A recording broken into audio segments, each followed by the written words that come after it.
د غزني په ګیلان ولسوالۍ حسن او ګاړې کلا کلیو کې د اوبو د 2 شبکو د جوړېدو کار پیل شو. د غزني کلیو بیا رغونې او پراختیا رئیس ویل چې د پاکو اوبو رسولو په دغو شبکو جوړېدو باندې نږدې 14 میلیونه افغانۍ لګښت راځي. نو دغه 2 شبکې ستاسې ولیدې، هم تاسې په افتتاح کې وجود درلودی چې یوه شبکه د حسن په کلي کې ده او یوه شبکه د ګاړې کلا په کلي کې، او د دواړو شبکو مې افتتاح الحمدلله وکوله، او د دواړو شبکو هغه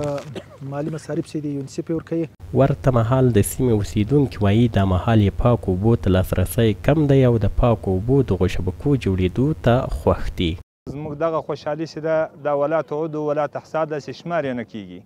او زموږ دغه علاقه له دې اوبو سره همیشه مو د اوبو په هکله کې ډېر لاس و ګرېوان وو سره. له امارت څخه مو دا غوښتنه ده چې د اوبو په مدیریت کې چې څومره همکاري وي له دې ولس سره یې وکړي، د اوبو په مدیریت کې او د اوبو رسولو په برابر باندې په هر هکله کې چې وي، خو زیات چې د خلکو ضرورت ته ورته هغه د اوبو د مدیریت ضرورت ته. نهایت دې سره خو د چکاک د اوبو ټول مشکلات رفع کیږي، خو نه د